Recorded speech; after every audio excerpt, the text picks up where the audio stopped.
संजय गांधी से अजित पवार तक नेताओं की आखिरी उड़ान। जी हाँ, यह हादसे सिर्फ खबर नहीं होते, ये इतिहास के पन्नों पर दर्ज वो जख्म होते हैं जिन्हें समय भी पूरी तरह भर नहीं पाता।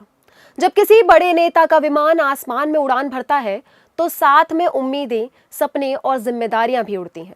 लेकिन कभी कभी किस्मत ऐसा मोड़ लेती है कि वही उड़ान आखिरी सफर बन जाती है। भारत ने ऐसे कई पल देखे हैं जब देश के बड़े बड़े नेता विमान हादसों का शिकार हुए।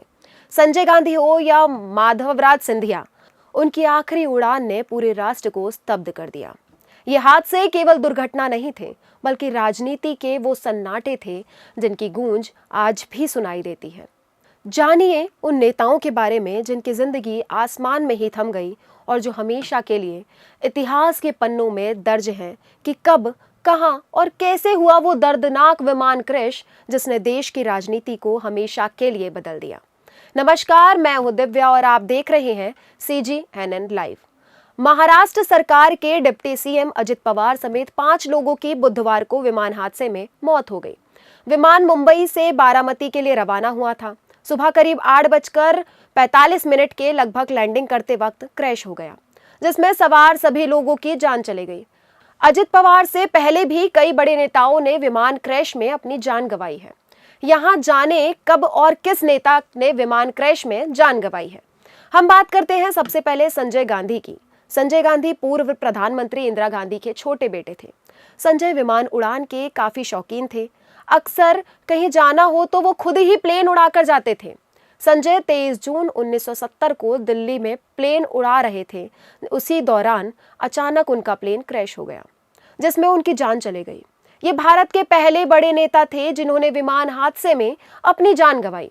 फिर आते हैं माधवराज सिंधिया, जो कांग्रेस के दिग्गज नेता थे।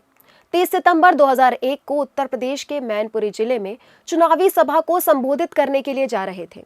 इस दौरान विमान में सिंधिया समेत कुल 7 लोग सवार थे। विमान जैसे ही आगरा से करीब 85 किलोमीटर दूर निकला तो वह क्रैश हो गया। इस हादसे में विमान में सवार सभी 7 लोगों की मौत हो गई।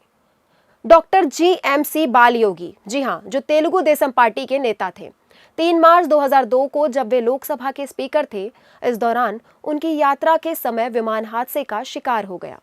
बालयोगी का विमान आंध्र प्रदेश में क्रैश हुआ था, जिसमें उनकी जान चली गई थी। उसके बाद आते हैं YS राजशेखर रेड्डी। YS राजशेखर रेड्डी 2 सितंबर 2009 को सुबह करीब 8:48 पर बेगमपट से चित्तूर जिले में एक कार्यक्रम में शामिल होने के लिए रवाना हुए थे, लेकिन वे कार्यक्रम स्थल तक पहुंचे ही नहीं। जब वो तय कार्यक्रम पर नहीं पहुंचे तो खोजबीन चालू कर दी गई। कहीं उनका सुराग नहीं मिला। अगले दिन 3 सितंबर को वायुसेना की तलाशी के दौरान पहाड़ की चोटी पर विमान का मलबा मिला। जांच में सामने आया कि विमान पहाड़ की चोटियों से टकराकर क्रैश हुआ था। महाराष्ट्र सरकार के डिप्टी सीएम अजित पवार से पहले गुजरात के पूर्व मुख्यमंत्री विजय रूपाणी की 12 जून 2025 को विमान हादसे में जान चली गई थी। विजय रूपाणी बेटी से मिलने के लिए एयर इंडिया के विमान में बैठकर अहमदाबाद से लंदन के लिए रवाना हुए थे। विमान उड़ान भरते ही कुछ दूरी पर जाकर क्रैश हो गया। इस दौरान विमान में कुल 242 लोग सवार थे, जिसमें सिर्फ एक व्यक्ति की जान बची है। बाकी सभी की मौत हो गई। इन हादसों ने एक बात साफ कर दी, चाहे कितना बड़ा नेता हो, जिंदगी की उड़ान कब रुक जाए कोई नहीं जानता। हर विमान हादसे के बाद सुरक्षा पर सवाल उठे। तकनीक, मौसम और मानवीय भूल तीनों की जांच होती रही, लेकिन नुकसान हमेशा देश को ही उठाना पड़ा। देश के ये नेता आज हमारे बीच नहीं है, लेकिन उनकी कहानियां हमेशा जिंदा रहेंगी।